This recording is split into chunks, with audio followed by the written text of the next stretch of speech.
अस्सलाम वालेकुम प्यारे बच्चों। आज हम नवीं जमात की उर्दू की किताब से सबक नंबर 5 कलीम और मिर्ज़ा ज़ाहरदार बेग का हलासा देखेंगे, जो कि डिप्टी नज़ीर अहमद ने लिखा है। बच्चों, सबसे पहले मैं आपको इस कहानी के मुसन्नफ़ के बारे में कुछ बताना चाहूँगी। इस कहानी के जो मुसन्नफ़ हैं वो हैं डिप्टी नज़ीर अहमद, जिनको मौलवी नज़ीर अहमद भी कहा जाता था। लेकिन जब उन्होंने अदबी दुनिया में अपना कदम रखा तो वो डिप्टी नज़ीर अहमद के नाम से मशहूर हुए। अच्छा बच्चों, इस कहानी के बारे में जानने से पहले मैं आपको बताऊंगी कि जो मुसन्नफ़ थे वो एक गांव डेड़े में पैदा हुए थे। उन्होंने अपनी इब्तदाई तालीम अपने वालिद से हासिल की, जो कि गांव में बच्चों को पढ़ाया करते थे। फिर वो आला तालीम के लिए दिल्ली चले गए। डिप्टी नज़ीर अहमद को बचपन से ही डिप्टी कलेक्टर बनने का बहुत शौक़ था। जब उन्होंने आला तालीम हासिल की तो उनका ये शौक़ पूरा हो गया।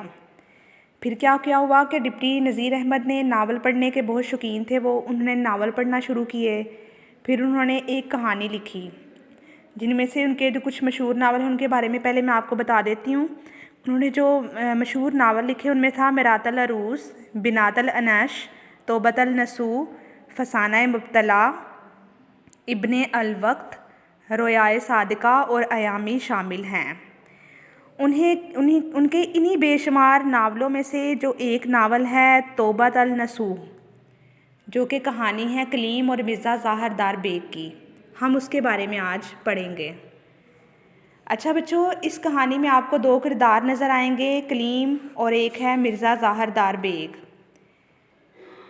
जो कलीम है वो एक बहुत ही हठ धर्म और मतलब अपनी धुन में रहने वाला एक इंसान था। वो किसी की नहीं सुनता था, वो अपनी मर्ज़ी करता होता था। तो जो उसका ना एक दोस्त था मिर्ज़ा ज़ाहिरदार बेग। मिर्ज़ा ज़ाहिरदार बेग ने उसको बता रखा था कि वो बहुत ही अमीर है, उसकी हवेलियाँ हैं, उसके बहुत सारे बंगले हैं, नौकर चाकर हैं। ये सारी उसकी ज़ाहरी गुफ्तगू थी। उसने जो अपने दोस्त को बता रखा था वो था कि वो बहुत अमीर है, लेकिन जो कहानी का पस मंज़र है वो कुछ और है। एक दफ़ा क्या हुआ कि कलीम का जो बाप था नसूह, वो हैज़े में मुब्तला हो गया। दवा के असर से गहरी नींद सो जाता है। वो ख्वाब में देखता है कि लोगों की बदअमालियों की वजह से इनसे पूछ-गीछ हो रही है। औलाद की तरबियत से गफलत को भी गुनाह समझा जाता है, क्योंकि नसूह जो था वो अपनी औलाद से बेखबर था। उसे कुछ खबर नहीं थी कि उसकी औलाद क्या करती फिर रही है। तो लेकिन जब उसने ख्वाब देखा तो वो ख्वाब गफलत से जागा। तो जागने के बाद उसने क्या इरादा किया कि वो अपने घर वालों की इस्लाह शुरू करेगा। तो सबसे पहले उसने कहाँ से शुरू किया? अपनी बीवी और छोटी औलाद से। उनकी इस्लाह तो वो कर देता है, लेकिन सारे बच्चे यहाँ घर के सारे जो बेटे हैं एक जैसे तो नहीं होते ना। तो उन्होंने अब कलीम को समझाने की बहुत कोशिश की, लेकिन क्या हुआ कि कलीम वो इस बात को ना समझा, क्योंकि कलीम जो था वो हठ धर्म था, वो अपनी ज़िद मनवाने वालों में से था। तो क्या हुआ कि उसने कहा कि नहीं, मैं तो नहीं आपकी बात सुनूंगा। वो नाराज़ होकर ना अपने दोस्त जो मिर्ज़ा ज़ाहिरदार बेग है उसके यहाँ चला जाता है, जो कि गरीब होता है, लेकिन कलीम के सामने उसने उसको ज़ाहिर किया होता है कि वो बहुत अमीर है। अच्छा बच्चों, आप इस हलासे में देखेंगे कि इस हलासे का जो पस मंज़र है वो कुछ इस तरह है कि जो इंसान बताता है वो होता नहीं है। असल में जो उसकी हकीकत होती है वो कुछ और होती है। इसी तरह से इस कहानी में उन्होंने बताया है कि कलीम को तो यही होता है कि मेरा दोस्त बहुत अमीर है, लेकिन जब वो अपने दोस्त के घर जाता है तो उसे पता चलता है कि वो तो एक जमादार का बेटा है।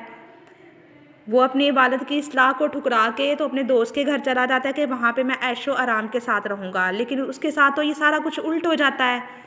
वहाँ पे जाके क्या होता है कि उसको पता चलता है कि जो मिर्ज़ा है वो तो एक जमादार का बेटा है, तो वो तो अपनी तरफ से उसके पास रहने आया था। तो आप देखेंगे इस कहानी में पूरे हलासे को, जब आप पढ़ेंगे, इस कहानी को पढ़ेंगे तो आपको ये बात समझ में आ जाएगी कि अपनी वालिदैन की इस्लाह को मानना चाहिए और हमें अपनी वालिदैन की इस्लाह पे अमल करना चाहिए, ना कि हठ धर्मी दिखाकर और किसी की बातों में आकर कि हमारे फ़लाँ जो दोस्त है वो बहुत अमीर है, वो हमें पनाह देगा, हमारा ख्याल रखेगा, हम वहाँ पे जाके ऐशो आराम से रहेंगे। तो इस बात को नहीं रखना चाहिए, क्योंकि इंसान अंदर से कुछ और होता है और ज़ाहिर वो कुछ और करता है। اسی لیے بچوں اس کہانی کے پڑھنے کے بعد آپ کو اس بات پہ یقین ہو جائے گا، آپ اس کو سیکھیں گے کہ ہمیں اتنی جلدی کسی پہ بھروسہ نہیں کرنا چاہیے اور نہ ہی کسی کی ظاہری ٹھاٹ باٹ کو دیکھ کر امپریس ہونا چاہیے۔ اچھا بچوں، یہ خلاصہ ہے، یہ آپ اچھی طرح سے پڑھیے گا، یہ آپ کے سامنے اسکرین پہ بھی نظر آ رہا ہے اور آپ کی بک پہ بھی ہے۔ آپ اس کا ساری کہانی کو غور سے دیکھیے گا اور اینڈ پہ دیکھیے گا کلیم کا حال کس طرح کا ہوتا ہے، اپنے والدین کی اصلاح کو ٹھکرا کے ان سے ناراض ہو کر جب وہ گھر سے نکلتا ہے تو وہ ذلیل و خوار ہو جاتا ہے۔ تو اس کہانی سے ہمیں یہی سبق ملے گا کہ ہمیں اپنے والدین کی اصلاح پہ عمل کرنا چاہیے، صرف والدین کی ہی بات ماننا چاہیے، باقی سب جو ہیں وہ کیا ہے، آپ کے کوئی بھی ہمدرد نہیں ہے، سب آپ کی اصلاح کرنے والے نہیں ہوتے، صرف آپ کے والدین ہی آپ کی صحیح اصلاح کر سکتے ہیں، باقی انسان جو دیکھنے میں نظر آتا ہے وہ ہوتا نہیں ہے۔ ایسا ہی کچھ جو ہے وہ کلیم کے ساتھ ہوا، وہ اپنے دوست کے گھر چلا گیا اور وہاں پہ جا کے وہ ذلیل و خوار ہوا۔ یہ پورا خلاصہ جو ہے آپ اس کو غور سے دیکھیے گا، پڑھیے گا اور بتائیے گا کہ اس سے آپ نے کیا سبق حاصل کیا۔ بہت بہت شکریہ۔